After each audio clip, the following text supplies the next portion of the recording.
సమస్యలు తీర్చుకోవడానికి విశ్వాసం కాదు, విశ్వాసాన్ని బట్టి అవసరమైతే సమస్యలోకి వెళ్ళడానికి కూడా సిద్ధమేనా? నువ్వు దేవుని యందు విశ్వాసం ఉంచితే నిన్ను వెలివేస్తానంటారు.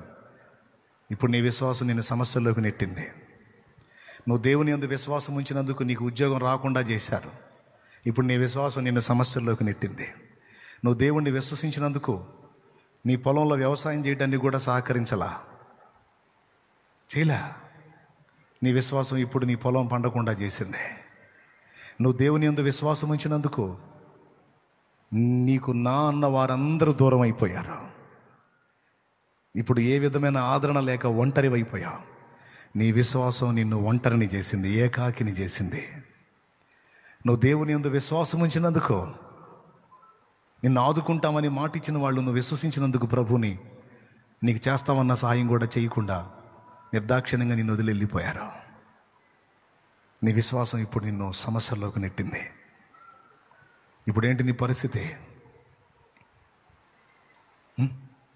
అగ్నిగుండాలు అప్పుడు. ఇప్పుడు ఈ విశ్వాసాన్ని బట్టి కొంతమంది ఇలా నెట్టబడ్డారు సమస్యల్లోకి. దేవుని యందు విశ్వాసం ఉంచినందుకు ఒక భర్త ఒక భార్యని ఏం కొట్టినా కొడుతున్నాడు. ఎందుకయ్యా అంత దారుణం కొడుతున్నావు అంటే, ఇది ఆ యేసు ప్రభువుని నమ్ముకుంది, ఇది ఆ తక్కువ కులాల దేవుడిని నమ్ముకుంది, ఇది ఆ దేవుడిని నమ్ముకుంది, తెల్లవాళ్ళ దేవుడిని నమ్ముకుంది అని వంకబెట్టి రకరకాల విషయాలన్నిటిని చూపించి కొడుతున్నాడు. ఇప్పుడు నీ విశ్వాసం నిన్ను సమస్యల్లోకి నెట్టేసింది. అలాగే కొంతమంది భార్యలు భర్తను తృణీకరించారు. ఇతను పోయి అందులో కలిశాడు అని నిన్ను తేలిగ్గా మాట్లాడటం మొదలుపెట్టింది. నీ విశ్వాసం ఇప్పుడు నిన్ను తృణీకారానికి నెట్టేసింది. ఇప్పుడు ఏం చేస్తావు? నీ విశ్వాసం ఇప్పుడు నిన్ను అగ్ని పరీక్షలో నిలిపింది. నీ విశ్వాసం భయంకరమైన పరీక్షకు నిలిచింది. ఇప్పుడు నీ సమాధానం ఏంటి?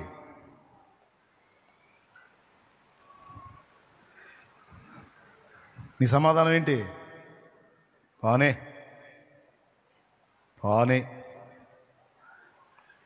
నన్ను అందరూ కలిసి వెలివేసిన నాకు ఆయన చాలు.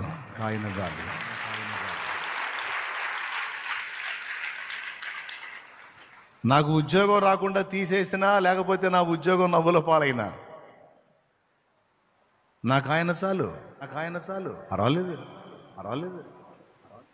నా అన్నవారు నన్ను అవమానాలు పాలు చేసి చేస్తానన్న సాయం చేయకుండా ఎగ్గొట్టి వెళ్ళిపోయినా నేనేం కలత చెందను.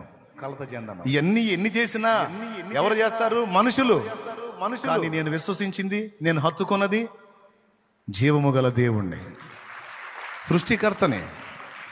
ఈ మనుషుల్ని అందరినీ బొమ్మల్ని చేసి ఊపిరిదాడే ఆయనను నేను నమ్మింది. నేనెందుకు భయపడతా? వీళ్ళు నన్ను త్రోసేస్తే? నా ఉద్యోగానికి ఎసరు పెట్టారా నేను దేవుడిని నమ్ముకున్నానని?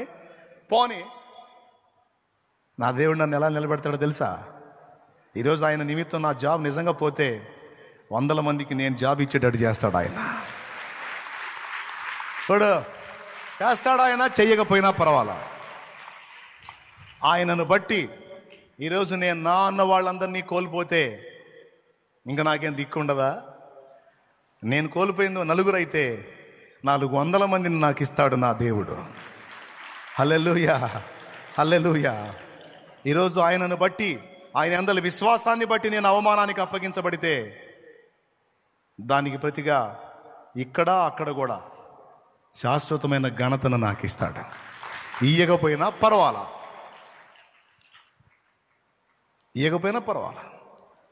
ఈరోజు నేను విశ్వాసాన్ని బట్టి దెబ్బలు తింటే ఈ దెబ్బలన్నీ తన గ్రంథంలో రాసుకొని దానికి నేను ఊహించినంత బహుమానం నాకు సిద్ధపరుస్తాడు నాదే. ఎందుకంటే నా కోసం నా ప్రాణప్రియుడు తిన్నాడు, అరచేతుల దెబ్బలు తిన్నాడు, పిడిగుద్దులు తిన్నాడు. ఈరోజు ఆయన నామం నిమిత్తం విశ్వాసమును బట్టి నేను దూషణ పాలైతే నన్ను ప్రేమించి నా ప్రాణప్రియుడు దూషణ పాలయ్యాడు. దేహం అంతా నాగలి సాళ్ల వలె దున్నబడ్డాడు నా కోసం. ఇంకా నేను చేసేది ఏముంది? నాకంటే ముందే చేసేసాడు కనుక ఆయన నిమిత్తం నేను 4 మాటలు పడదా కదా, 4 దెబ్బలు తినదా కదా, 4 అవమానాలు పొందదా కదా, 4 తృణీకారాలు పొందదా కదా, పర్వాలా. దెబ్బలు తింటే దెబ్బలతో వదిలేస్తాడా? దెబ్బలన్నీ దీవెనలుగా మారుస్తాడు.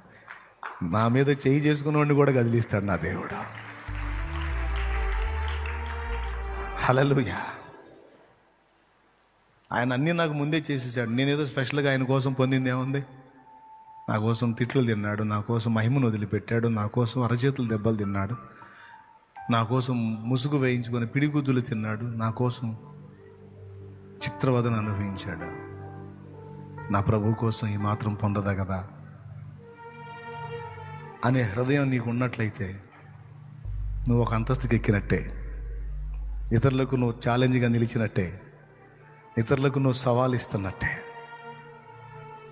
నన్ను ప్రేమించి తన యవన రక్తాన్ని నా కోసం ధారపోసిన నా ప్రభు, ఆయన నిమిత్తమే నా యవన జీవితాన్ని ధారపోసి అనేక మంది ప్రజల్ని రక్షించడానికి నా ప్రభు తను తాను బలిపెట్టుకున్నట్టు, సైతాను నోట్ల నుంచి ఆత్మని రక్షించడానికి నేను కూడా నేను అప్పగించుకుంటున్నా. నన్ను నేను ప్రతిష్ఠ చేసుకుంటున్నా. నా ప్రభు చేతికి అప్పగించుకుంటున్నా అని విశ్వాసాన్ని బట్టి పలకగలవా? ఆయన నమ్మదగినవాడు. ఆయన యందలి విశ్వాసమును బట్టి ఒకవేళ మనం కోల్పోతే, నష్టపోతే, ఇబ్బంది పాలైతే, శ్రమ కొలిమిలోకి వెళితే దాని అంతటిని కూడా మనకి రెట్టింపు దీవెనగా మార్చగల సమర్థుడు.